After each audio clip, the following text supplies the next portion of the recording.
구독자 수가 많아질수록 후원금이 더 들어옵니다. 댓글로 아이디어 신청도 많이 해주세요. 광고도 가주세요. 부탁드립니다. 도와주세요.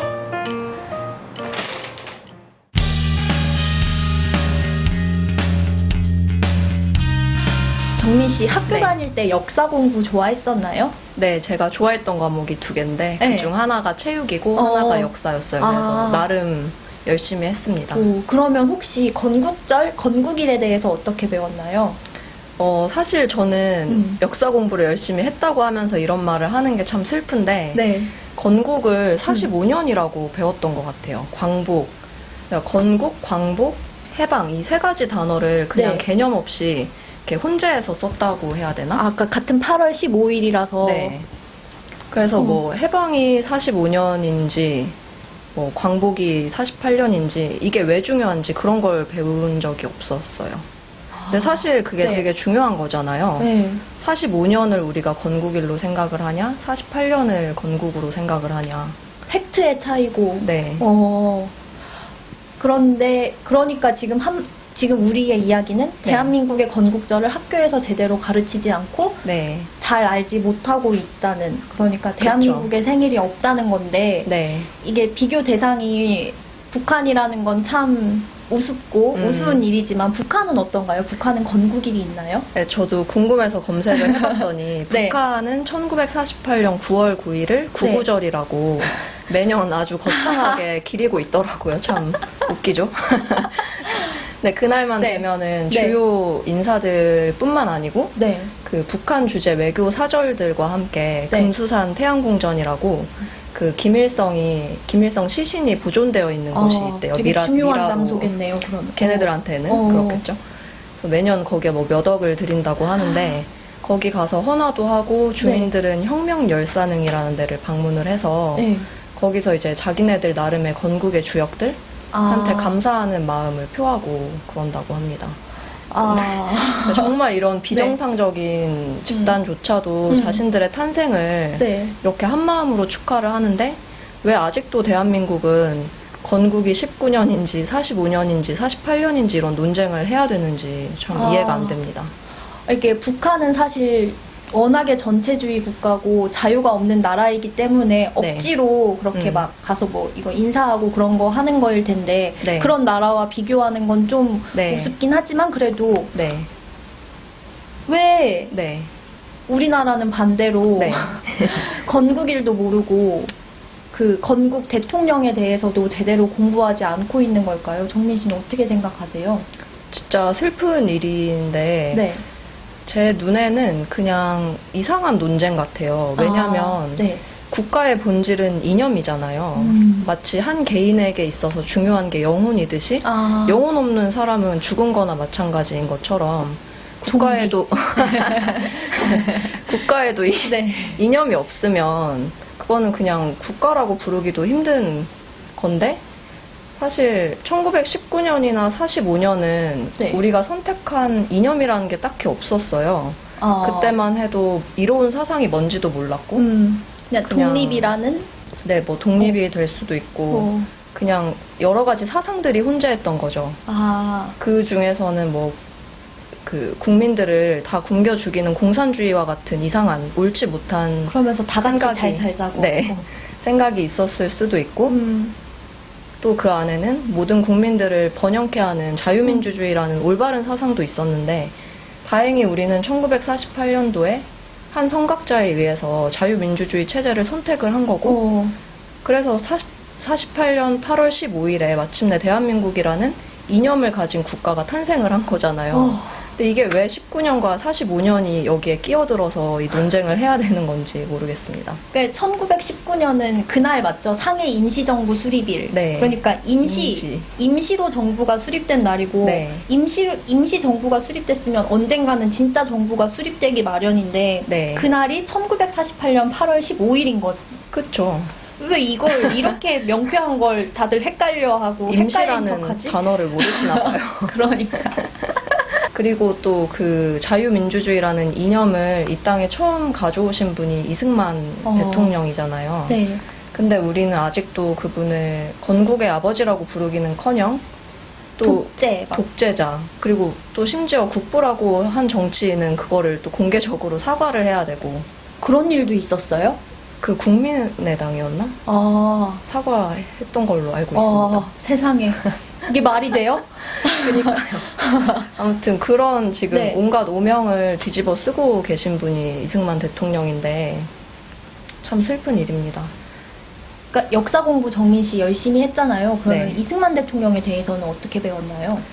저 고등학교 때까지는 이승만 대통령 굉장히 싫어했어요. 왜냐면 교과서나 뭐 선생님들 말로 얘기를 듣기로도 그냥 네. 뭐 독재자다, 민주주의에 반했던 사람이다, 또는 뭐 친일파를 제대로 청산하지 않은 채 대한민국을 시작한 그런 약간 어떻게 보면 우리가 그러니까 청소년들이 느끼기에 비열해 보이고 악덕한.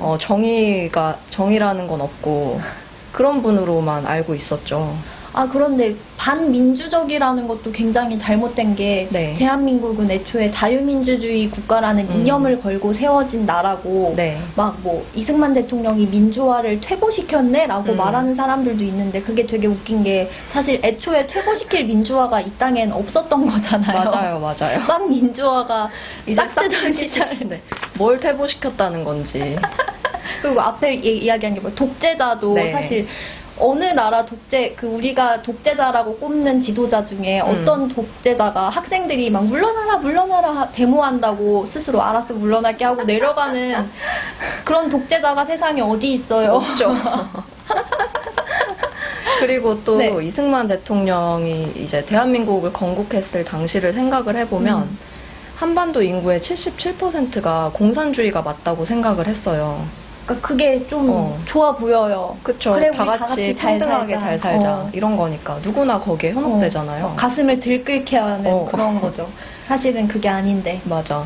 그리고 또 뭐 우리는 조선의 식민이었다가 이제 그게 타이에 의해서 조선 봉건주의가 무너지고 나니까 우리 앞에 이제 놓인 게 공산주의냐 자유민주주의냐 이 두 개의 선택이 남은 거였는데 77%가 공산주의를 하자고 했어요. 근데 유일하게 자유민주주의에 대한 신념을 가지고 이걸 밀어붙였던 분이 이승만 대통령이거든요. 만약에 그때 네. 지금처럼 막 데모한다고 물러났어 봐. 끔찍해요. 그래서 네.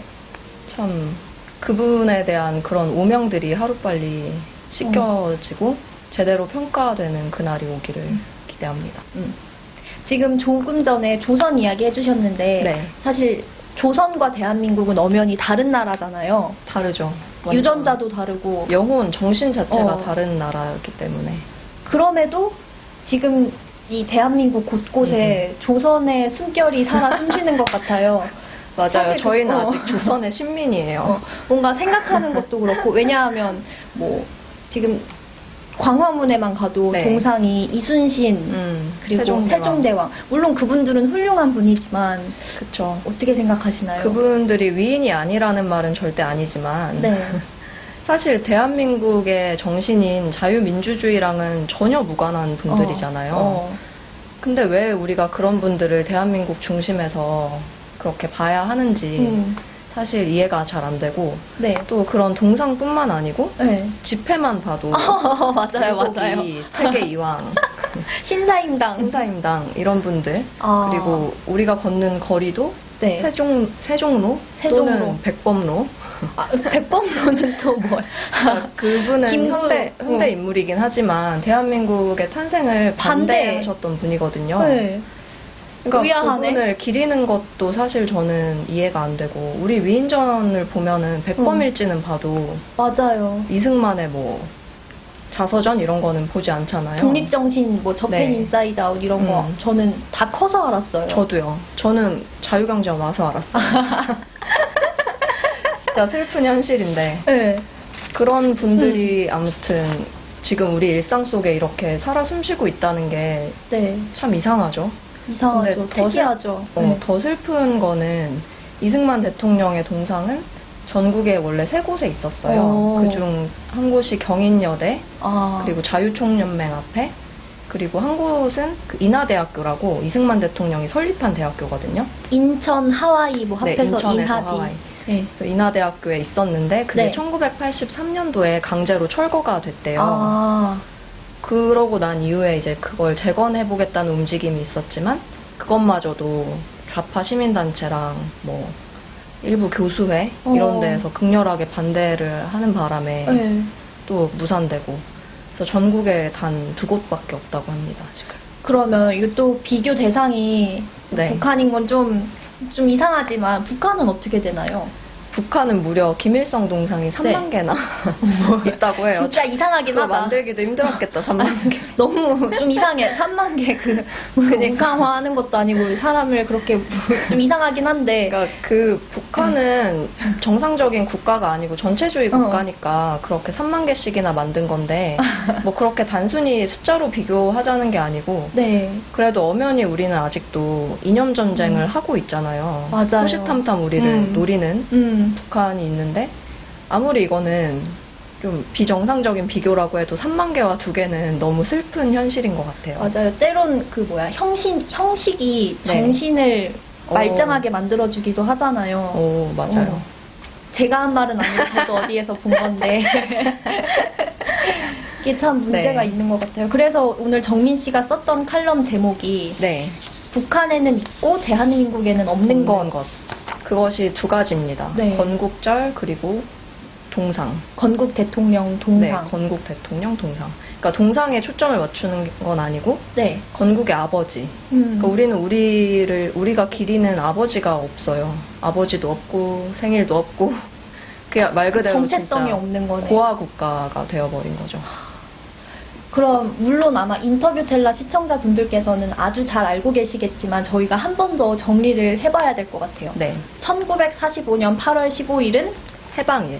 단지 일제의 네. 압제로부터 해방된 날입니다. 그러면 1948년 8월 15일은 그때는 이제 정말로 자유민주주의 이념을 우리가 선택을 해서 건국이 된 날 또는 광복이 된 날이라고 할 수 있겠습니다. 그리고 그게 또 그렇다고 해요. 1945년부터 48년까지는 미군정이 통치를 했다고 해요. 네. 그러니까 그 48년 8월 15일은 진짜로 우리가 독립을 한 날이기도 한 그렇죠. 거. 맞습니다. 그러니까 8월 15일이라고 해서 다 같은 8월 15일이 아니라는 것 네. 마음에 새기며 오늘 인터뷰 텔라 마치도록 하겠습니다. 감사합니다. 감사합니다.